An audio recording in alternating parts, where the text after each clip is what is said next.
Hey guys, welcome back to another episode of MissFlips. If you guys are new here, my name is Marissa and I flip furniture. So in today's episode, we are going to be turning this hutch into this hutch. So this was actually my first hutch ever, and it was for a commissioned piece for a woman who lives in Chicago. And she asked me to base my color scheme and all that sort of stuff off of this picture here. And so I kind of went off that, and I knew that she liked, you know, the more greenish tones in those colors. So I kind of went off of that and then rolled with it. But honestly, the biggest reward out of this hutch wasn't even doing the piece itself. It was what I found inside the piece. That was so cool. So make sure you guys keep watching and yeah.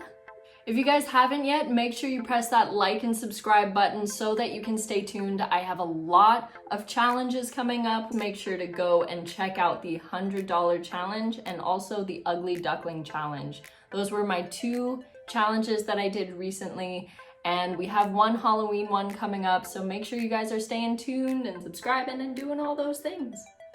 But without further ado, let's get flipping. So this is the piece we are going to be working on today. As you can see, there are two parts to this tall hutch that we got here, and this piece is rather dirty. It is an antique, so to all of you purists out there, I am sorry, but I am going to be painting it, I know.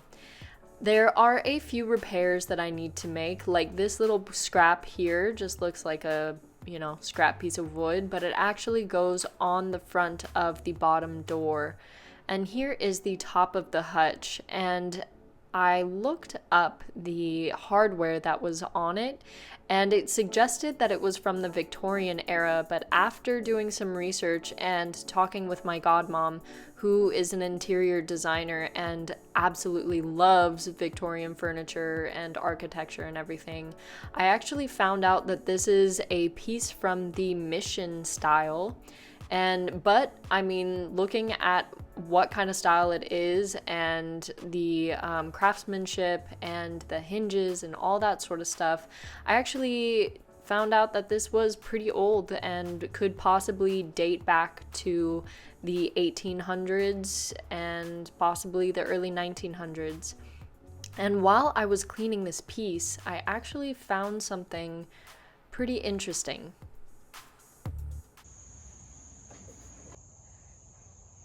I was cleaning this piece and I see this little thing,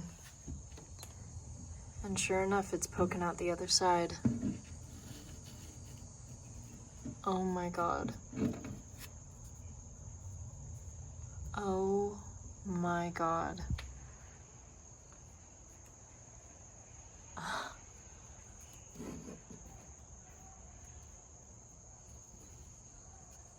Hold on, I need two hands for this.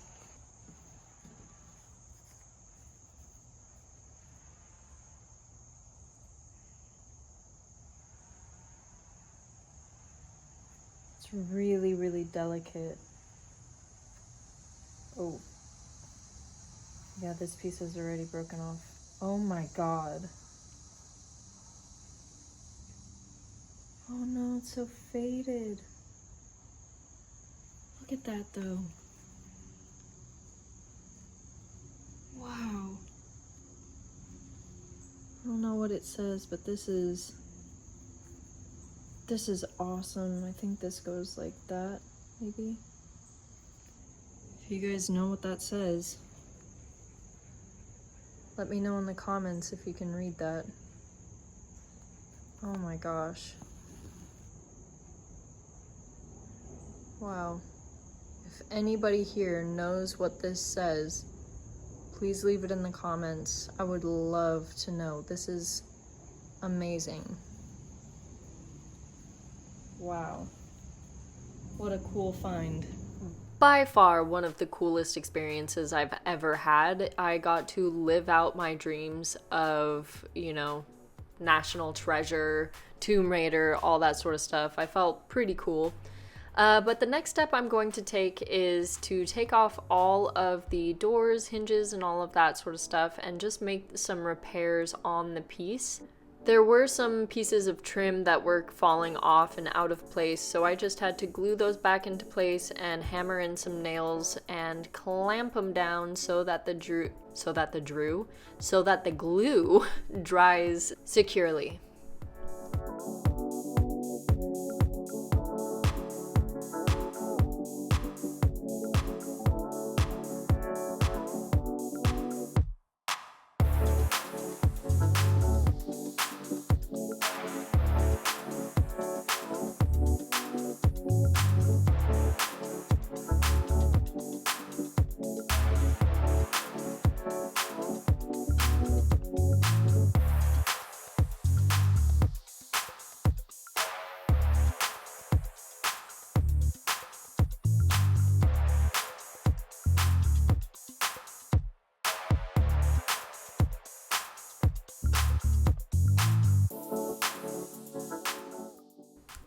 So these extensions are to hold the desk in place once the desk is actually folded down. So they were a little bit wobbly, and so I thought I would try to fix that by removing the piece of wood that was holding it there and then re-screwing it in more securely with screws, and then screw a second one in so that it stays in place, and this would kind of just minimize the amount that the piece itself moved. So to secure this bad boy on, I went in there with a screw and then filled it up with some wood filler just to make it blend in a little bit more. One thing I should mention about older pieces though is that you may not want to take off all the doors if you are working with an older piece, because when you take them off, sometimes when you put them back on, it is kind of hard to put them back on the exact way, and they don't shut properly, or they're just kind of not in the place that they were before. I don't know why that happens, be it the shifting. You can try your best to put it in the same position, but it sometimes just won't work. So definitely just keep that in mind. The only reason why I took mine off is because originally I had a different idea in mind for this piece, but I ended up changing the design and going with something completely different, so I ended up taking them off for no reason.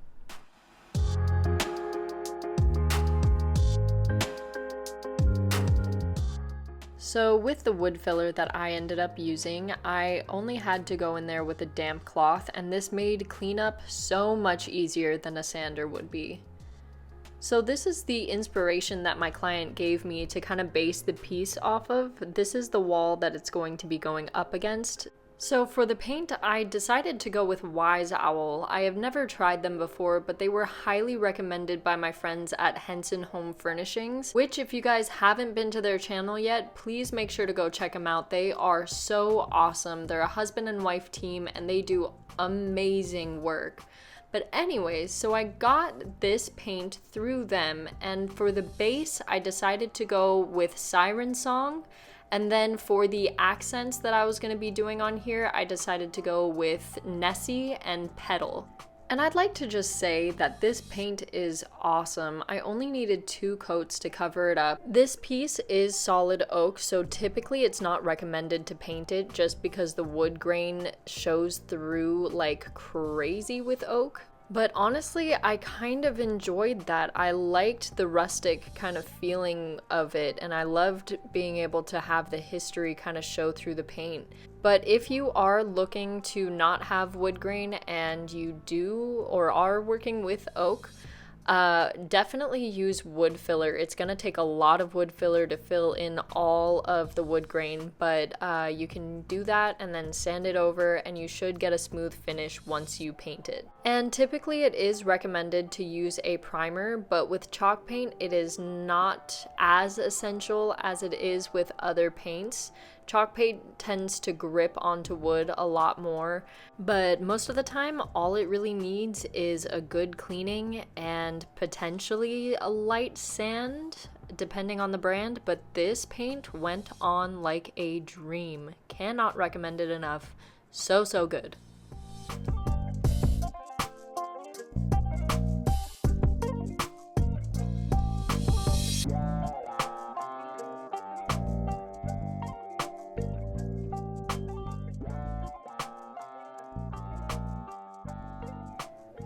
If I am working on a piece and I don't end up with half of the paint on my hands, that's a good day. That's a good day. But at that point, would I even really be MissFlips?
So for the inside of the hutch, I kind of always envisioned there being just a big flower in the middle of the space. So I went in there with a pencil just to give an outline to my flower. That way I could go in and fill it in with the color Petal. And Petal is a really nice kind of whitish pink. It's just a very, very light pink. And so after going in with the pencil, I started with the paint.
And to tie it in with the rest of the piece, I just went in there and added some gold detail. Surprise, surprise.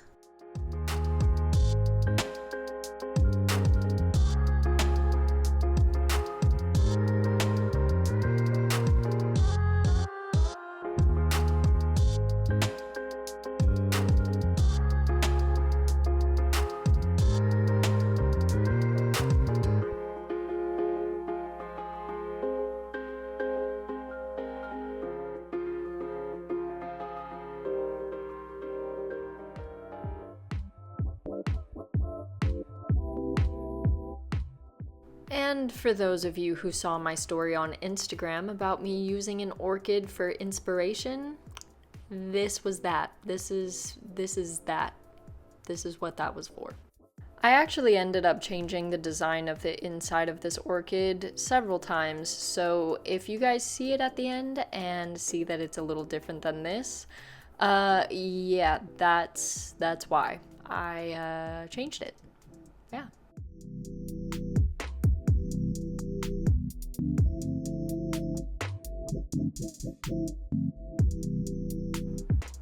So for the design that was going on the front, usually I work with a lot thinner tape, like maybe a quarter of an inch thick type of tape. But I didn't have any of that, so I worked with this big bulky tape, which I absolutely hated. It was the bane of my existence trying to get this stuff to be even, to be exact, to be straight down the middle, to go into the little creases and grooves that were on the doors. It was so challenging, but eventually I got her done. But with this size paint, I had to wait for every single triangle that I was doing to dry before I could move on to the next one, and it was just such a pain in the ass. But we did it.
Tired of holding your paintbrushes in your hand?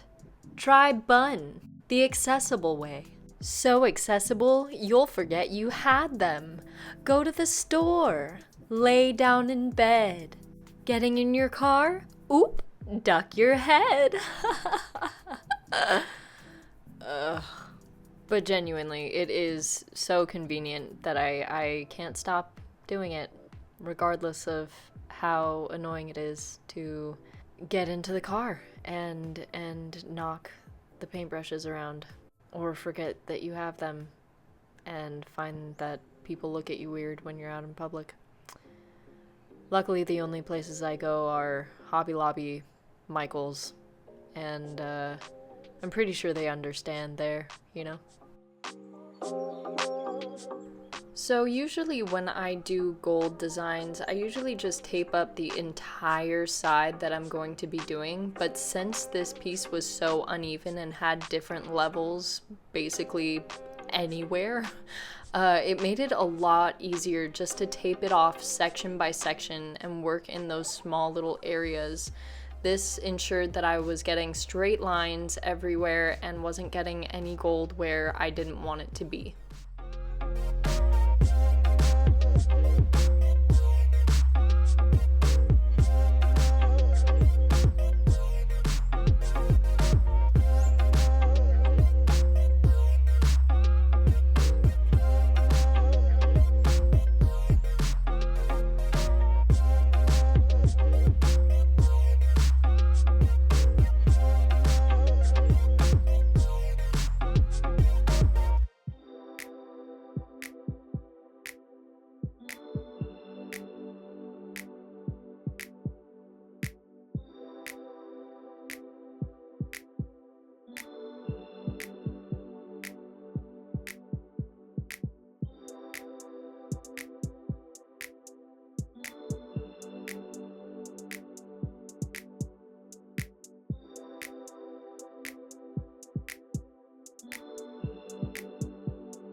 So since this piece had so much history in it already, I wanted to keep some of that, and the way that I decided to do that was just to not really do anything to the inside and just to put some polyurethane top coat on it. I actually just really like the finish that this gives wood, and it also adds like a nice depth and richness back into the wood if it's older.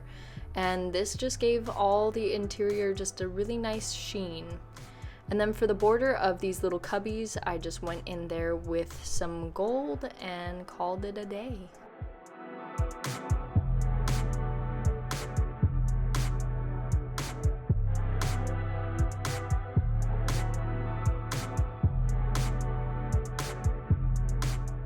And once the whole piece was painted, I went over everything with a clear satin polyurethane finish, and this was water-based because if you go over the gold paint with an oil-based finish, it'll just smear that gold paint everywhere. So make sure you are working with water-based if you are working with this type of gold paint.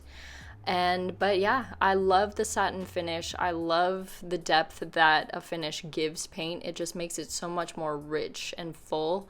And here we are. I did 2 coats of this everywhere because it's not really, there aren't any surfaces that are going to be used as far as like, you know, stuff being put on them. It's not like a table or anything, so you don't necessarily need to put 3 or 4 coats on top of it, just 2 nice protective coats. And if you are looking for a smoother finish, make sure you scuff sand the entire piece between the 2 coats just to make sure it's really nice and smooth.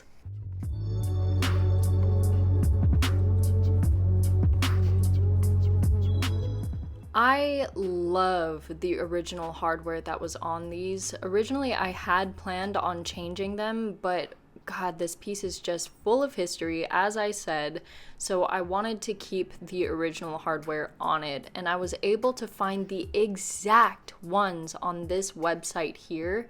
They are honestly so close. Obviously, they're new looking and a lot shinier and, you know, not old and authentic, but they are almost exactly alike. Look at that. Look at that.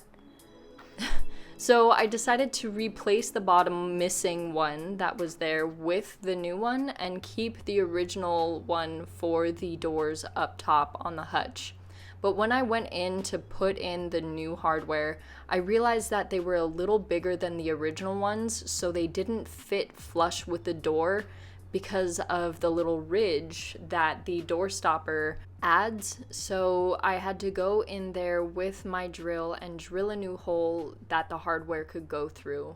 But I wanted to make sure that it was close enough to the hole where it would cover it up once I put the hardware in there, but I wanted to make sure that it was far away enough from the hole that it would be its own individual hole. So I just went right beside it and drilled a hole. It was kind of hard to get it through, but eventually we made it and it worked out great.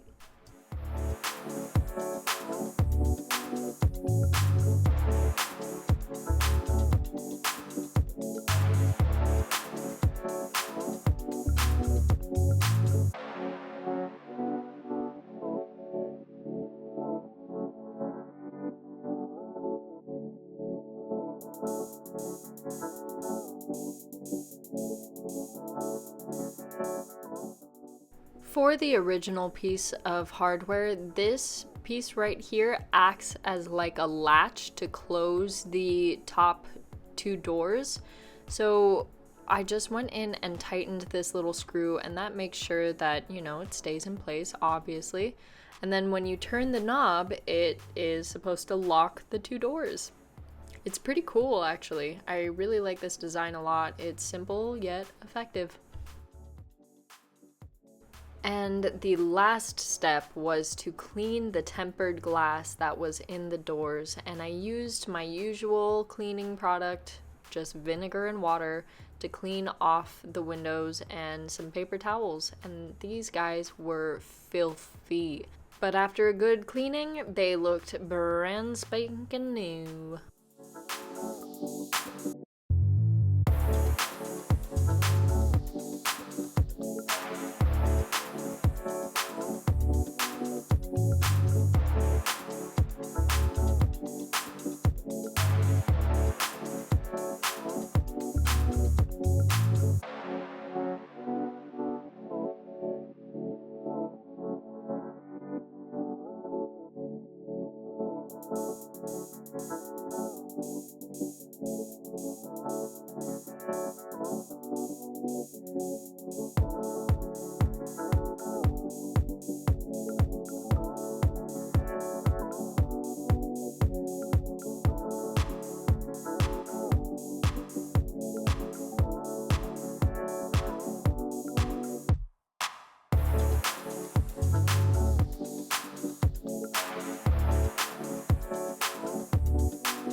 Alright guys, so that is the final product. I absolutely love this piece.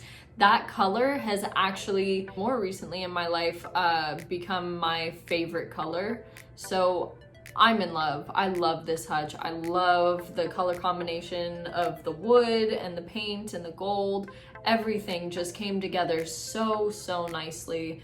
We are gonna make a few changes. I sent these photos to my client and she did want a couple of things adjusted. She wanted more petals on the flowers, kind of like this right here. So we're gonna make that happen for her. She wanted the inside of those little cubbies to be painted all gold, so I'm gonna go ahead and do that for her as well. For shipping, I'm gonna use uShip. If you guys haven't yet seen my Etsy video on how to sell things on Etsy, please make sure to go and check that out. I have so many tips for you guys on how to ship things, how to list things on Etsy. One thing that I really like about uShip is that you can get free quotes. So if you know the measurements and the weight of your piece, you can go on to uShip beforehand, put all that information in, and say where you're gonna ship it to. Of course, you don't always know where you're shipping to in advance, so I would choose the furthest place possible.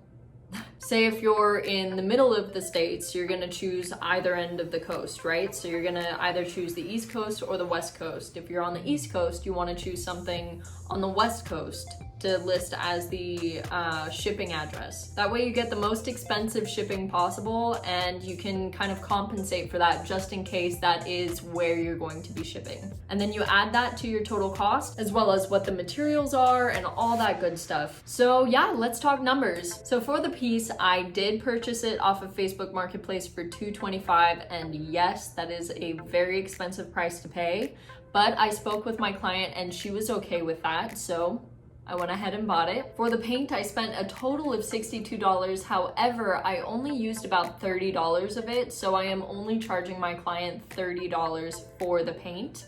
And then for the gold paint, I bought it from Hobby Lobby for $7. And then the hardware, I spent about 20 bucks on the hardware. So all in all, we have a total budget of around $285. So on top of the total expenses of $285, it's really up to you guys on how to price your piece and what you think your time is worth. How you charge your client is up to you. You can charge hourly, day rate, just a base rate for the size of the piece. That's where it's up to you. A helpful thing that I use to kind of price my pieces is to go on Etsy and see what other people are selling, you know, similar things for, just to get an idea of what the market is like. But yeah.